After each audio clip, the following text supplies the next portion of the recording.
Modelagem de software com a UML. O que é a UML e por que utilizá-la? Olá! Na aula de hoje falaremos um pouco sobre a UML, uma das principais linguagens de modelagem utilizadas na engenharia de software. Mas antes eu gostaria de esclarecer um ponto específico que diz o seguinte: qual a diferença entre linguagem de modelagem e linguagem de programação? Nós falamos bastante que a UML é uma linguagem, que é da linguagem UML, e muitas vezes nós confundimos a UML com uma linguagem de programação, porém ela não é uma linguagem de programação, ela é uma linguagem para modelagem de software. Então vamos às diferenças entre linguagem de modelagem e linguagem de programação. A linguagem de modelagem consiste em notações para a concepção de sistemas e o objetivo é obter um projeto de software. Ou seja, a linguagem UML, uma linguagem de modelagem, ela é utilizada para a arquitetação de um software, ou seja, para o projeto de um software, para obter os elementos necessários para a realização da programação do software. A programação será feita por meio de uma linguagem de programação, que consiste em notações para a codificação. E a linguagem de programação, diferentemente da linguagem de modelagem, ela tem como objetivo obter um software em funcionamento, ou seja, a partir da arquitetura definida pela linguagem de modelagem, é realizada a codificação do programa por meio da linguagem de programação. E assim se tem o software concluído e pronto para ser implementado. E falando em UML, vamos lá. A UML é uma linguagem de modelagem que tem como objetivo auxiliar os engenheiros de software na definição de características, ou seja, características que o software deverá possuir, requisitos, ou seja, requisitos funcionais e não funcionais que o software deverá cumprir, comportamentos, ou seja, como que o software deverá se comportar em determinadas situações, estruturas lógicas, ou seja, como se deverá comportar a lógica de programação do software, dinâmicas de processos e necessidades físicas do equipamento para o qual o sistema será implantado, ou seja, o hardware que abrigará o equipamento e suas características. E a UML também aborda aspectos relativos à sequência de execução de um sistema, aspectos de hardware e, inclusive, a definição dos requisitos. A UML ela pode ser utilizada, inclusive, para a engenharia de requisitos. Agora imagine que você é o engenheiro responsável pela construção de uma casa. Quando você vai construir uma casa, você não deve fazê-lo colocando o acabamento em primeiro lugar ou as paredes, sem antes se tratar primeiro da fundação e antes disso, do projeto desta casa. Para o desenvolvimento de um software, portanto, esse processo é bastante semelhante, principalmente se envolver disposição de recursos humanos, disposição de materiais e recursos financeiros de outras pessoas. No caso, a UML é a mesma coisa, ela te ajuda a modelar o software de forma que se possa alocar os recursos humanos, materiais, financeiros e tecnológicos da melhor forma possível para a construção de um software. E para desenvolver um software, é necessário um projeto detalhando todos os elementos necessários, como dimensionamento, ou seja, o tamanho que o software irá possuir em termos de linhas de código, os componentes desse software e o modo de utilizá-los, ou seja, a maneira como esses componentes de um software serão utilizados, um cronograma adequado, ou seja, para que o software seja desenvolvido em um tempo hábil, um escopo de desenvolvimento, ou seja, o que o software deverá possuir ou não possuir, entre outros. E agora vamos tratar um pouquinho sobre modelagem de software. O que significa a modelagem de software? Então, assim como o projeto de um edifício deve ser esquematizado em plantas, o projeto de um software deve ser esquematizado no formato de um modelo, ou seja, uma abstração de algo com a finalidade de entendê-lo antes de construí-lo. Quando se vai desenvolver um software, antes de passar para a codificação, é necessário entender o todo desse software, não somente a sua funcionalidade, mas principalmente os casos de uso, ou seja, como que o usuário utilizará esse software, qual vai ser a sequência de utilização desse software, enfim, todos os elementos necessários para que se tenha um projeto de software adequado para a execução, mais tarde, da codificação desse software e sua implementação. E os modelos de software apresentam as seguintes finalidades. Primeiramente, testar uma entidade física antes de construí-la. Ou seja, quando se faz a modelagem de um software, você testa como vai ser o comportamento de hardware, como vai ser o comportamento de um usuário, como vai ser o comportamento até de outros sistemas em relação a esse software que está sendo desenvolvido. Ou seja, possibilita simular o funcionamento de um software. E também os modelos de software possibilitam comunicar as partes interessadas, ou seja, permite estabelecer um canal de comunicação efetivo com os clientes. Por meio dos modelos de software, é possível discutir com os clientes questões relacionadas a requisitos, questões relacionadas à funcionalidade, à sequência de execução do software, de uma maneira que o cliente, que não está familiarizado com uma linguagem de programação, entenda o que está sendo proposto pela equipe de desenvolvimento. Visualizar partes do software, ou seja, facilitar o entendimento comum entre clientes e desenvolvedores. Ou seja, facilitar o entendimento entre uma equipe de desenvolvimento e um cliente que nem sempre compreende uma linguagem de programação. Portanto, se houver uma modelagem bem executada do software, é possível que ambas as partes possam conversar em uma linguagem comum e discutir o que for necessário para o desenvolvimento do software. Os modelos também reduzem a complexidade, ou seja, promovem a representação e a visualização holística de sistemas que são complexos para o formato de fácil compreensão. Um sistema pode abranger muitas linhas de código, muito tempo de desenvolvimento e muitas funcionalidades, as quais, se forem olhadas de uma forma, de um âmbito global, pode representar uma grande complexidade de elementos a serem compreendidos pelo cliente. A partir do momento que a gente tem uma modelagem de software, de uma linguagem que o cliente possa compreender o sistema como um todo, também fica mais fácil a discussão entre a equipe de desenvolvimento e o próprio cliente. E agora vamos para as fases da modelagem de um sistema. Ao todo temos 6 fases para a modelagem, sendo a primeira o levantamento e análise de requisitos, que diz respeito ao que o software deverá realizar, ou seja, quais serão as funcionalidades desde que o software deverá apresentar e as diferentes formas de executar essas funcionalidades. Em seguida, temos a prototipação, que consiste no desenvolvimento da versão primária do sistema que será desenvolvido. Então é rascunhado as primeiras versões do sistema que serão desenvolvidos para análise do cliente. E aí temos a definição de prazos e custos, onde a partir da prototipação irá se determinar quais são os recursos humanos e materiais que serão utilizados para o desenvolvimento do software. E temos a etapa de projeto, onde se desenvolve a arquitetura do sistema e o protótipo anteriormente desenvolvido é transformado então em um modelo de software. A próxima etapa é a manutenção, ou seja, como será a política de manutenção do software e como reduzir a necessidade de manutenções. É projetada então a questão da manutenibilidade do software, ou seja, como que o software vai precisar ser mantido no futuro, uma vez implementado. E aí temos a documentação histórica, que consiste na documentação do projeto como um todo, ou seja, da modelagem do software como um todo. E aí eu vou pedir que se tome nota do seguinte: a UML foi desenvolvida para ser uma linguagem universal, que por meio da utilização de modelos possibilite a engenheiros de software, independentemente de origens, formações e preferências por linguagens de programação, um meio comum de comunicação.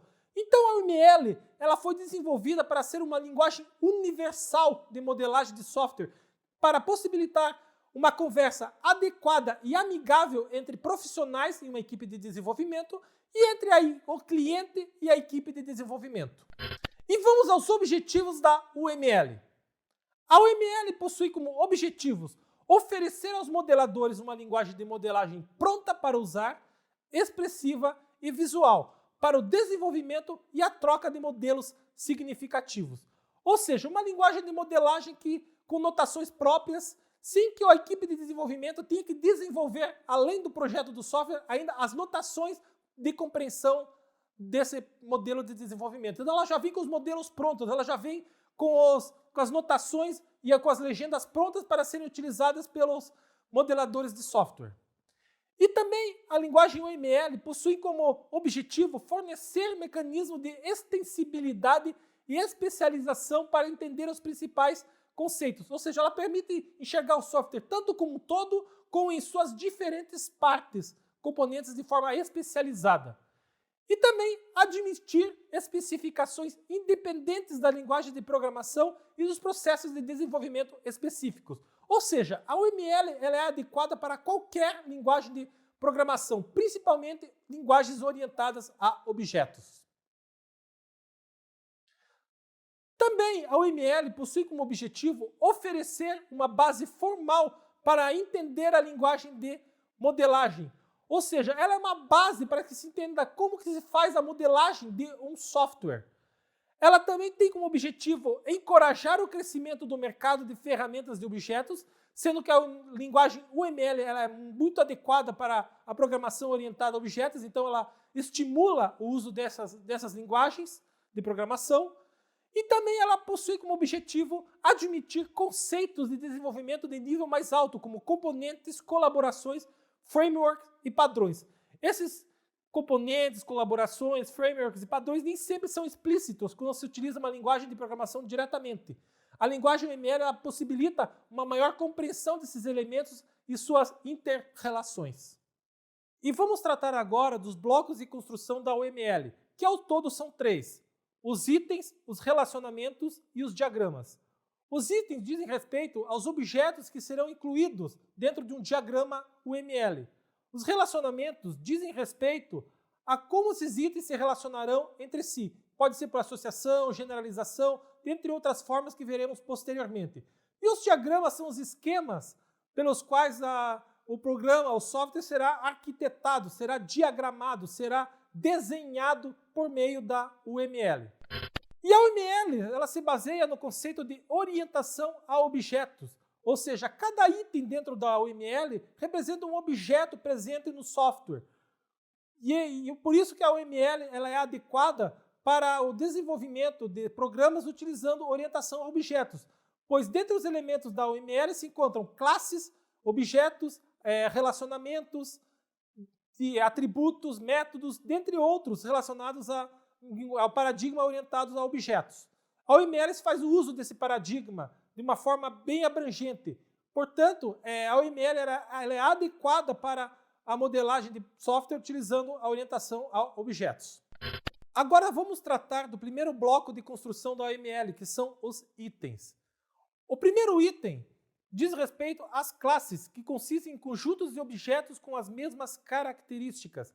Em orientação a objetos, se utiliza muito o conceito de classes e objetos, sendo que classes possuem atributos e métodos, e os objetos consistem em instanciações desses atributos e métodos. Temos também a interface, que consiste no comportamento externo de uma classe ou componente, ou seja, como que uma classe ou componente se relaciona com outras classes e componentes. Temos o caso de uso, que consiste em ações realizadas pelo usuário e pelo sistema, ou seja, quais são as ações que um usuário irá realizar em um programa, em um sistema. Temos o ator, que é o elemento que interage com o sistema, ou seja, o próprio usuário ou mesmo outro sistema que se relaciona com o que está sendo desenvolvido. Temos os componentes, que são os elementos que modulam o sistema, ou seja, elementos que vão determinar o funcionamento de partes de um sistema. Temos os nós, que são os elementos físicos que contêm memória e capacidade de processamento, ou seja, pode ser um hardware, ou pode ser algum outro componente de um sistema. E temos as máquinas de estado, que são comportamentos que representam sequências de estados de um sistema, ou seja, quais são os diferentes estados pelos quais um sistema pode passar. E aí temos a representação gráfica de cada um desses itens para a utilização no diagrama da UML. Nós temos o caso de uso, representado por uma elipse, o ator representado por um bonequinho, a classe representada por uma tabela de 3 linhas, sendo a primeira parte, a parte superior, o nome da classe, a parte intermediária, o atributo, e a terceira parte inferior, a do método. Nós temos a interface representada por um círculo contendo uma linha, um arco em 180 graus à sua esquerda. Nós temos o componente representado por um retângulo e 2 retângulos na parte lateral esquerda, o nó representado por um cubo e o estado representado por um retângulo com as bordas arredondadas. E cada um desses elementos pode ser utilizados para a representação do software e suas funcionalidades no diagrama, de forma que o cliente e a equipe de desenvolvimento possam entender como que funciona esse sistema.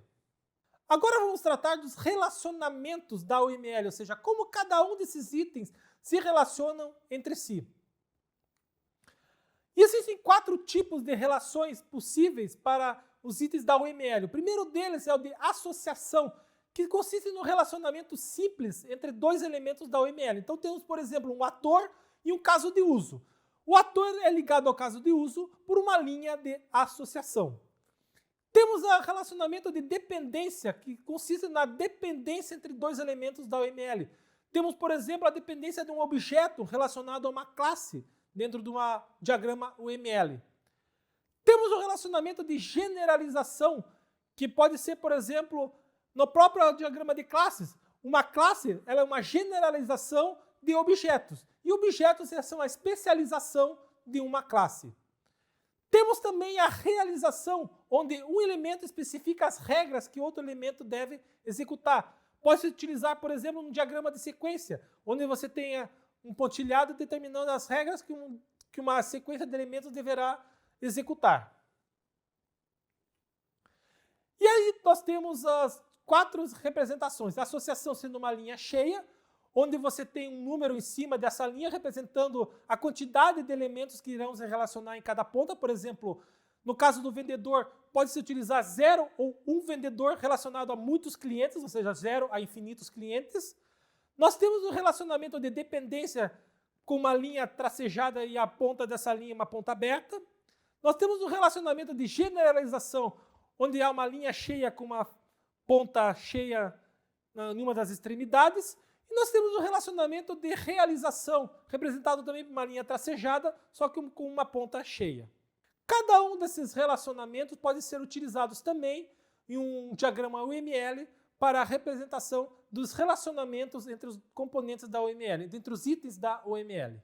Concluindo então nossa aula, assim como o projeto de um edifício deve ser esquematizado em plantas, o projeto de um software deve ser esquematizado no formato de um modelo. Ou seja, o modelo ele facilita a compreensão do software como um todo por parte de usuários, clientes e equipe de desenvolvimento. E os modelos de software possuem a finalidade de comunicar as partes interessadas, testar algo antes de construí-lo, visualizar partes do software e reduzir complexidades. Também, a UML ela é uma linguagem para modelagem de software dividida em 3 elementos principais, que são os itens, os relacionamentos e os diagramas. Com isso, concluímos nossa aula. Bons estudos!